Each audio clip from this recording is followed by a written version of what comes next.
महाभारत की अगली कड़ी में आप सबका स्वागत है। पिछली कड़ी में आपने सुना कि कैसे धृतराष्ट्र और दुर्योधन ने मिलकर के पांडवों को मारने के लिए षड्यंत्र रचा। युधिष्ठिर को भी इसका एहसास हो जाता है। धृतराष्ट्र उन्हें 1 वर्ष के लिए वारणावत जाने के लिए कहते हैं, जिसको शिव का नगर भी कहा जाता है, क्योंकि उस नगर के पास उन्होंने त्रिपुर राक्षस का वध किया था।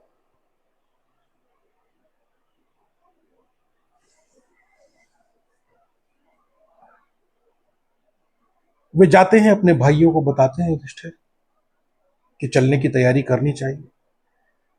वे पितामह भीष्म से भी मिल चुके, विदुर से भी मिल चुके, किंतु पितामह बड़ा ही तटस्थ रुख अपनाए हुए हैं। साथ ही साथ वो ये भी कहते हैं कि शायद उन्हें अभी हमारे पिता धृतराष्ट्र कितने कुटिल हो सकते हैं और कितने कठोर हो सकते हैं, उसका अनुमान नहीं है। अभी दुर्योधन की भी दुष्टता उतनी खुल करके उनके सामने नहीं आई है कि वे कहां तक पांडवों को नुकसान पहुंचाने का प्रयास कर सकते हैं। उन्हें तो यह भी नहीं पता कि किस तरह से भीम को मारने की कोशिश करी गई थी कालकूट विष देकर। उन्हें शायद यही लग रहा है कि हमें 1 वर्ष दूर रहने के लिए भेजा जा रहा है ताकि दुर्योधन को यहां पर जमाया जा सके। तो ठीक है, पितामह की तटस्थता को हम स्वीकार करते हैं और हमें वारणावत चलने की तैयारी करनी चाहिए। भीम के मन में क्रोध उपज पड़ता है। भीम कहते हैं कि अगर ऐसी बात है तो हमें पितामह को बताना चाहिए कि वास्तव में षड्यंत्र में क्या क्या हो सकता है, और उसके बाद पितामह हमें जाने नहीं देंगे। किंतु युधिष्ठिर उन्हें रोक देते हैं, कहते हैं कि ऐसा कहने से हो सकता है पितामह विश्वास ही न करें। और तब उनका दिल दुखाने के अलावा, उनका हृदय को कष्ट पीड़ा पहुंचाने के अलावा और हम कुछ नहीं करेंगे। तो हमारा चलना ही ठीक है। जब ये बात कर रहे होते हैं तभी विदुर वहां आ जाते हैं। विदुर और कुंती भी वहां पहुंचती है, उनको भी पूरी बात पता लगती है। जैसे आज के दिन एक कोड लैंग्वेज होती है, वैसे ही विदुर बाकी और लोग न समझ पाए तो एक कोड लैंग्वेज में, एक कोड की भाषा में युधिष्ठिर से कहते हैं कि तुम धर्म का पालन करते हो, साथ ही तुम्हारे पास काफी बुद्धि है, और एक बुद्धि वाले व्यक्ति को सदैव सतर्क रहना चाहिए अपने जीवन को बचाने के लिए और उन पर जो आधारित है उनका जीवन बचाने के लिए। क्योंकि इस दुनिया में, इस जगत में कई ऐसे हथियार हैं जो बाण और तलवार और भाले से भी ज्यादा खतरनाक है। उदाहरण देने के लिए वो कहते हैं जैसे आग या विष, इनसे बच करके रहना चाहिए। वो चूहे का उदाहरण देते हैं, जैसे ठंडक का समय आने से पहले चूहा ठंड से बचने के लिए अपना गहरा बिल बना लेता है, तुम्हें भी वैसे ही सतर्क रहना चाहिए। कुंती और भीम कुछ समझ नहीं पा रहे कि आखिर इस भाषा में युधिष्ठिर को विदुर क्या कह रहे हैं। विदुर ये भी कहते हैं कि मैं तुम्हारी रक्षा में जो भी सहयोग हो सकता है वह दूंगा, किंतु यहां किसी को पता नहीं लगने दूंगा। मुझे पता है कि तुम लोग कितने खतरे में हो।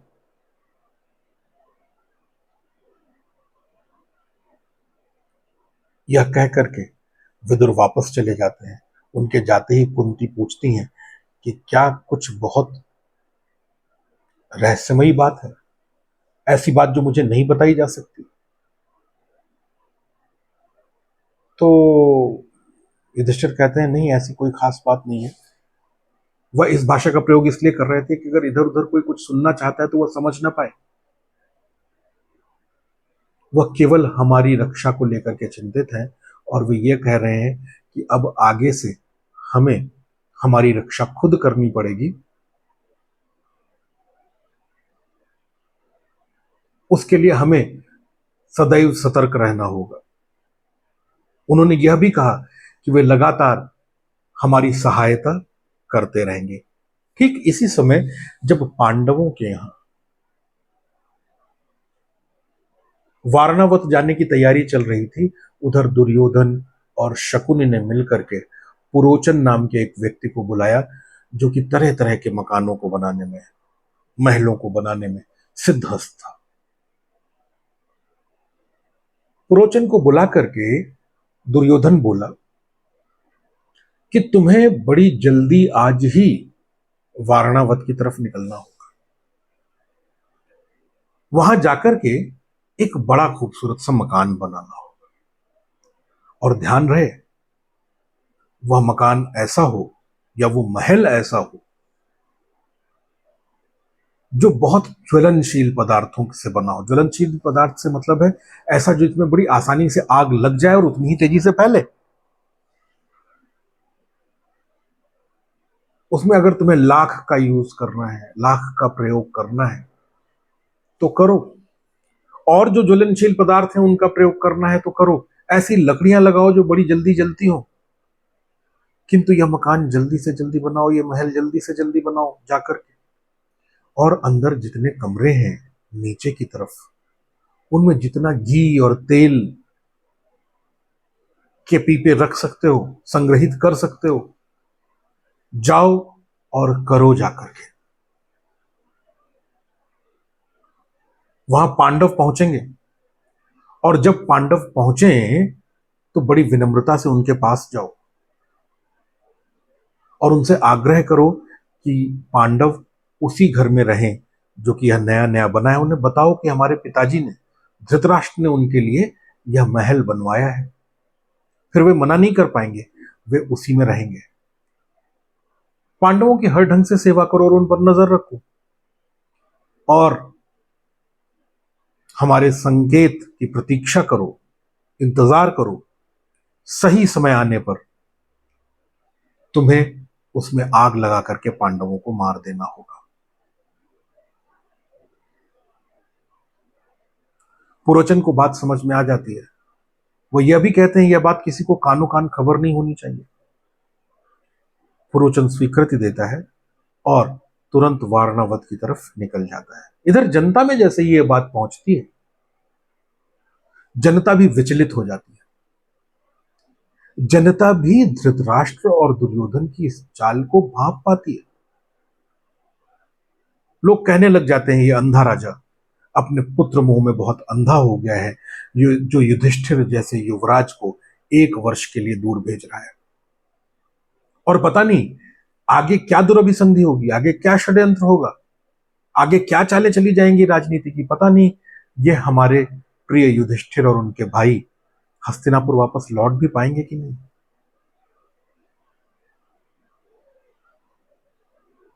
खैर,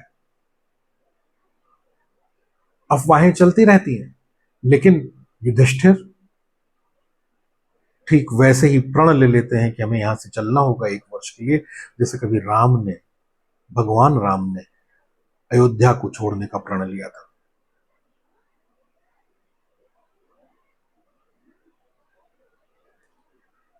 ये लोग वारणावत की तरफ चल पड़ते हैं। 10 से 12 दिन लगते हैं इनको वारणावत पहुंचने में। जब पांडव और कुंती वारणावत पहुंचते हैं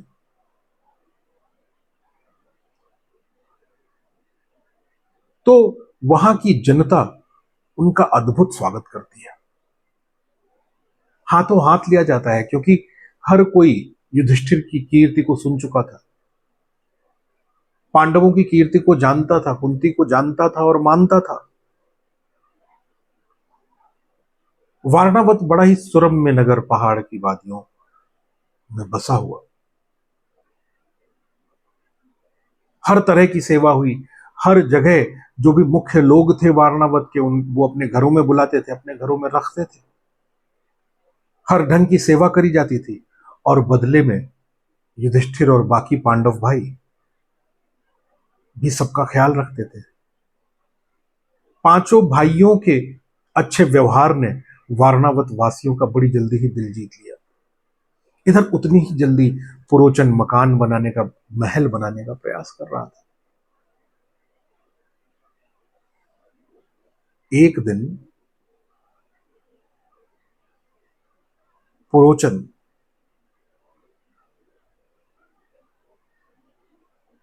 आया पांडवों के पास, जब राजमहल बनकर के पूरा हो गया, लाख और न जाने कितने ज्वलनशील पदार्थों से उसको बनाया गया और उसका नाम रखा शिव।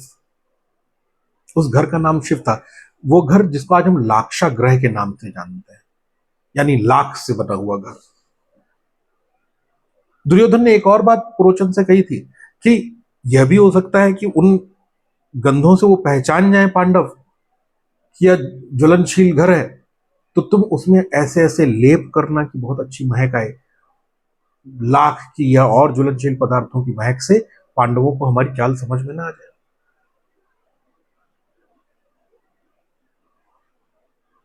जब पुरोचन ने यह कहा बड़े प्रेम से कि उनके लिए यह घर बनाया है, शिव नाम का घर है, और धृतराष्ट्र जो कि उनके पिता हैं, उन्होंने आग्रह किया है कि वो लोग इस घर में रहें, तो युधिष्ठिर ने मना नहीं किया। सहर्ष पुरोचन के निमंत्रण को स्वीकार कर लिया। किंतु उसी के साथ जो युधिष्ठिर की मेधा थी, जो बुद्धि थी, उसने आने वाले खतरे को भांप लिया। पांचों भाई अपनी मां के साथ उस शिव नाम के घर पहुंचते हैं तो देखते क्या है, उसके चारों तरफ बहुत गहरी खाई बनाई गई है। वे पुरोचन से पूछते हैं कि चारों तरफ से गहरी खाई क्यों है? तो पुरोचन कहते हैं वह आपकी सुरक्षा के लिए है, ताकि बाहर के लोग आकर के कहीं कोई आक्रमण न कर दें। किंतु युधिष्ठिर को समझते देर नहीं लगती कि आखिरी समय पर हम कहीं बच करके भाग न पाए, इसलिए यह खाई घर के चारों तरफ बनाई गई है। घर के अंदर के बड़ा खूबसूरत घर, अद्वितीय घर, गजब की नक्काशी, गजब की लकड़ी का काम, और लाख और बाकी और महकों को छिपाने के लिए हर कमरे में सुगंधित द्रव्यों का प्रयोग किया गया। किंतु युधिष्ठिर की नाक बड़ी तेज थी। उसने भीम को चुपचाप अपने पास बुलाया और कहा, क्या तुम्हें हर जगह पर एक अजब सी गंध नहीं आ रही है? जैसे बहुत ज्वलनशील पदार्थों का प्रयोग किया गया हो इस घर को बनाने के लिए। मुझे याद आती है विदुर की वह बात जिसमें उन्होंने कहा था कि इस जगत में तलवार, भाले और तीर से भी ज्यादा खतरनाक अस्त्र हैं विष या आग। मुझे लगता है कि उनका वह आग की तरफ इंगित कर रहे थे। हो सकता है उन्होंने कहीं जब ये दुर्योधन वगैरह या षड्यंत्र रच रहे हो तो उन्होंने ये बात सुन ली हो, इसीलिए वह हमें आग बता रहे थे। उन्होंने यह भी कहा था कि सही समय पर वह हमारी मदद करेंगे, तो उनकी मदद का हमें इंतजार करना चाहिए। भीम कहते हैं, लेकिन एक बात बताइए, अगर उससे पहले ही यहां पर आग लगा दी गई तो हम सब जल करके मर जाएंगे। क्यों नहीं हम बाहर तुरंत चल करके पूरी प्रजा को यह सारी बात बता देते हैं? तो कहते नहीं, ये बहुत गहरा, युधिष्ठिर कहते हैं बहुत ही गहरा षड्यंत्र है। अगर हमें तुरंत मारा जाएगा तो सारी जनता को पता लग जाएगा और वह जनता विद्रोह कर सकती है। इसलिए अभी तुरंत हमें नहीं मारा जाएगा, इसमें समय लिया जाएगा, हमें भी लगभग वर्ष भर वारणावत रहना है। तो धृतराष्ट्र और दुर्योधन अपने ऊपर ऐसा कोई आक्षेप नहीं आने देंगे कि जनता उनको दोषी माने। भीम कहते हैं वैसे भी वो इतने दुष्ट लोग हैं कि उन्हें कोई फर्क नहीं पड़ता कि जनता उन्हें दोषी मानती है कि नहीं, बस राज्य किसी भी तरीके से उनके हाथ में होना चाहिए।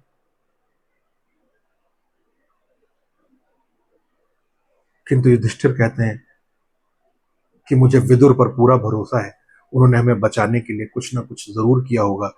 इसलिए संयम बरतना बहुत जरूरी है और आगे की तैयारी करना बहुत जरूरी है। अपने पांचों भाइयों को कह देते हैं कि वह लगातार निरंतर सावधान रहें।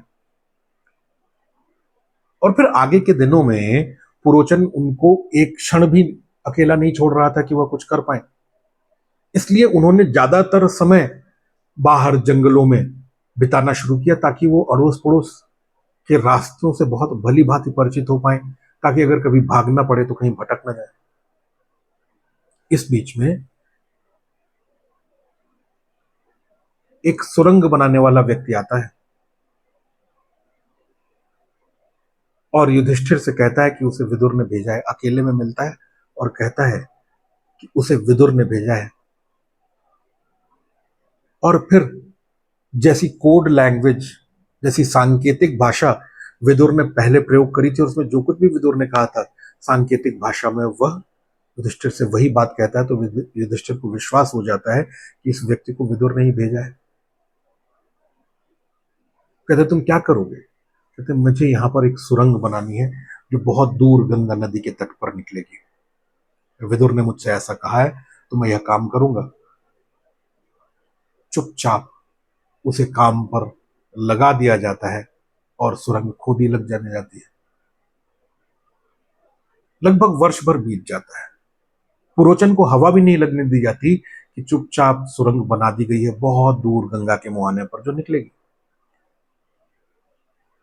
एक दिन युधिष्ठिर देखते हैं कि बहुत सारा घी तेल ला करके जो निचले कमरे हैं उनमें रखा जा रहा है। युधिष्ठिर तुरंत भीम और अपने भाइयों को बुलाते हैं और कहते हैं वह समय आ गया जब ये लोग इस घर में आग लगाने वाले हैं, तो हमें भी तैयारी रखनी चाहिए। इस बीच में कुंती ने भी बहुत लोगों से मित्रता करी। उसमें एक ऐसी भीलनी भी थी जिसके 5 लड़के थे काफी लंबे चौड़े। वह भी आती रहती थी वह पुरोचन के साथ। किंतु कुंती ने उससे बहुत अच्छी दोस्ती कर ली और एक दिन पांडव खुद तय कर लेते हैं कि अब समय आ गया है कि रात में हम आग लगा करके लाक्षागृह से निकलने। उस दिन घर में एक बहुत बड़ा भोजन रखा जाता है जहां पर उस भीलनी और उसके 5 बच्चों को, 5 लड़कों को अलग से भोजन कराया जाता है और उन 6 लोगों को बहुत मदिरा पिलाई जाती है। मदिरा में वो वही निढाल हो जाते हैं। पुरोचन जान भी नहीं पाता कि अंदर कमरे में ये 5-6 लोग सो रहे हैं। रात्रि होती है, वह भी मदिरा के नशे में सो जाता है और ऐसे में भीम हर एक जगह पर जाकर के आग लगाते हैं और 5 पांडव चुपचाप सुरंग से बाहर निकल जाते हैं। आग इतनी भीषण लगती है और आग लगने की आवाज होती है और भवन ढहने की जो आवाजें आनी शुरू होती है, वारणावत के लोग रात में आकर के देखने लग जाते हैं जैसे सूरज निकला हो रात में। इतनी आग, बचा वो सकते नहीं, चारों तरफ खाई खुदी है, वो उस महल तक जा नहीं सकते। उनकी आंखों के सामने धीरे धीरे सब जल के खाक हो जाता है और वे लोग भी समझते हैं कि इसमें जरूर धृतराष्ट्र और दुर्योधन का षड्यंत्र है। वह बहुत कोसते हैं धृतराष्ट्र और दुर्योधन को, लेकिन साथ ही साथ थोड़ा सा खुश भी होते हैं कि उनका सहकर्मी पुरोचन भी इसमें जल गया होगा। वहीं सुरंग से दूसरी तरफ, जिसका मुहाना बहुत छोटा बनाया था सुरंग वाले ने, उससे निकलते हैं गंगा नदी के तट पर और उस सुरंग के मुंह को ढक देते हैं। वहीं पर अंधेरी रात है। अच्छा, यह सारा कृष्ण पक्ष के 14वें दिन पर हुआ, उस माह के, जिस माह में भी यह हुआ। तो एकदम अंधेरा सा है, केवल सितारों की रोशनी है। वहां पर थोड़ा सा चलने पर ही रात में एक केवट खड़ा मिलता है और केवट देखते ही कहता है, अरे आप लोग आ गए। युधिष्ठिर चकित रह जाते हैं कि यह यहाँ क्या कर रहा है। वो बताता है, विदुर ने मुझे बहुत पैसा दिया और कहा कि हर रात में यहाँ पांडवों का मैं इंतजार करूंगा, अपनी माँ के साथ एक दिन आएंगे और फिर बड़ी तेजी से जितनी दूर हो सकता है गंगा से मैं दूर ले जाऊं और दूर ले जाकर के छोड़ूं। तो मैं हर रात यहाँ इंतजार करता हूं। मैं बड़ा प्रसन्न हूं कि नरों में श्रेष्ठ पांडव आज मेरी नाव में आएंगे और मैं उनके किसी काम आ सका, ये कह करके वह नाव चल पड़ती है दूर किसी कोने के लिए। वारणावत में रोना पीटना मच जाता है। लोगों को लगता है अगले दिन सवेरे जब बचे हुए शवों को देखते हैं तो उन्हें 7 शव मिलते हैं। उनको लगता है 1 कुंती, 5 पांडव और 1 पुरोचन। वारणावत में दुख फैल जाता है। वहीं बहुत दूर सवेरे बड़ी तेजी से नाव चलाते हुए केवट उनको गंगा के दूसरे तट पर उतार देता है। आज की कड़ी में बस इतना ही। सुनते रहिए महाभारत।